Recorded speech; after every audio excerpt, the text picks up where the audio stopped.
Yes. Perfect. No, okay. Because many of the terms that I'm going to discuss don't have an accepted universal definition, I thought I would start there and sort of move us forward together.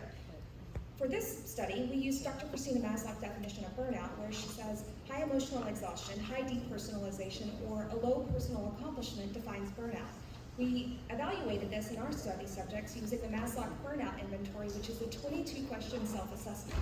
We chose to quantify performance in our residents using the ACGME milestones, and while we know that that's not their intent, it happens to be the only tool that's universal enough to be portable.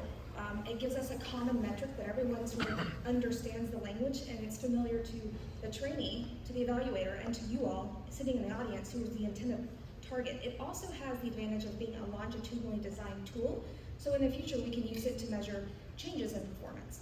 The physiologic parameters that we looked at were sleep, which you're familiar with, and heart rate variability, which you may not be as familiar with, but the basics are that it's a measurement of time between QRS complexes.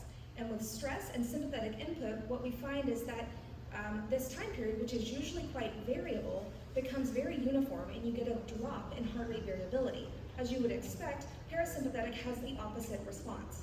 And I would love to take credit for being the first person to think about using this in surgeons or in burnout, but that's just not the case. In surgeons, it's been used in the operating room to pinpoint stressors with respect to time, surgeon role, and the technique being used.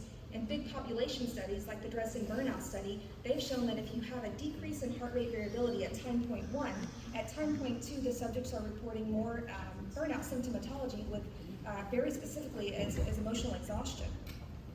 So this study was designed as a pilot to test the feasibility of the technology and subject-driven data collection. All of the trainees at one single institution were given a Whoop band. A Whoop band is a commercially available device that's worn on the bicep, and it measures sleep and heart rate variability amongst a few other things. When I say subject-driven data collection, what I mean is that at the very beginning, everyone took a Maslach burnout inventory, and then after that, the assessments were available. Subjects were reminded but not required to fill these out, and every time that a subject completed an assessment, 7 days of their data was pulled around the time of that assessment, and a data point was created. On average, each of these participants put in 2 to 3 data points. At the conclusion of the study, any resident with ACGME milestone data and a Maslach burnout assessment was pulled and used for our assessment of performance. So what did we find? Well, our cohort is a little different from the national cohort that was recently reported in that we're 81% female. Most of us have significant others and most of us have children.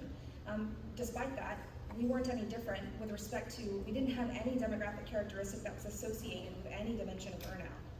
When we look at the Maslach burnout inventory results, specifically what we found was that, much like the other things that have been reported previously, 86% of our residents reported burnout at some point during the study period, and of all of the times these people took assessments, 93% of the time those assessments met criteria for burnout. Despite this, personal accomplishment remained high for the entirety of the cohort and for most of the cohort for most of the time. When we look at the physiologic parameters, specifically emotional exhaustion and how it relates to heart rate variability, what we found was that as emotional exhaustion increased, so as the residents reported more emotional exhaustion, heart rate variability decreased. When we looked at sleep, specifically REM sleep, what we found was that as emotional exhaustion increased, the percent time that the subject spent in REM sleep decreased. When we looked at heart rate variability to see if it would be similar, we found that it matched up, and that as heart rate variability dropped, the time spent in REM sleep also dropped. Next, we looked at performance, and surprisingly what we found is that as heart rate variability, as emotional exhaustion increased, performance actually increased, which gave us the idea that perhaps our trainee response to stress, our performance response to stressors may be more similar to professional athletes than we thought, and maybe we should start looking there for some solutions. A quick recap, what we found was that our cohort, while it looks a little different, is the same as what's been previously reported. We found high levels of emotional exhaustion correlated with a decrease in heart rate variability, a decreased percent time spent in REM sleep, and an increase in performance on the ACGME milestones. But the cohort was very small, and that led us to some limitations, some that we expected and some that we didn't. Because the cohort is so small, we couldn't report some of the health history and some of the demographics without risking revealing who our subjects were. We weren't powered to repeat the Dresden Burnout Study where they had repeated measures, and because most of the time people reported burnout, we didn't have a non-burnout control group. To overcome some of these limitations, the next step is a multi-institutional study, which is going to give us a much larger cohort, allowing us to ask some of these questions that will pertain to heart rate variability that we know about, and protect the anonymity of the minority subjects in our pool. Ideally, this goes to multiple institutions and allows us to test both the methodology and the portability of the system that we're building. And with enough data points, the master plan is to be able to get some, we'll call it population data, some normative values on heart rate variability with respect to burnout, so that we can stop giving everyone 22 question assessments and just monitor them real time. So how do we use this data? Well, the thing is that burnout is not a dichotomous variable, it's a continuum.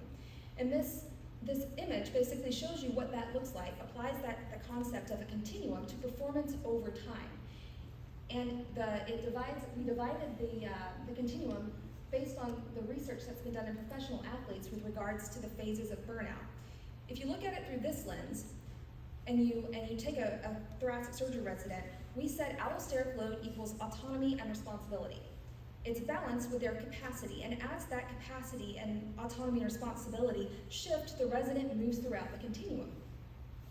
The thing is just like athletes, the residents that train in surgery have to know what their maximum capacity is, so they have to train to failure. It's the only way we're going to create safe surgeons. But if you look at how we train weightlifters, you give a weightlifter more and more weight until they can no longer lift the weight, and we call that maxing out. The thing about maxing out and defining where their upper limit is that you don't do it repeatedly, they don't do 20 reps of it, and you don't do it every day, because their performance declines until eventually they get injured and their performance completely drops off. So how do we intend to use this? Well, the long-term goal for a system that can monitor burnout real time is to be able to intervene when we start to see performance slip, limiting this backslide that you see in red, and eventually allowing us to optimize the training period that the residents have, graduating residents that are, graduate residents that are pretty high level, but I think that we have the potential to do better. And this might allow us to target our interventions to allow us to optimize the time that the resident spends in burnout, moving them quicker to recovery so we can start the climb once again. We are quite a ways away from this level of sophistication, but the data that we're seeing is a very positive signal that we may be on the right track for a data-driven solution to the problem that we're facing.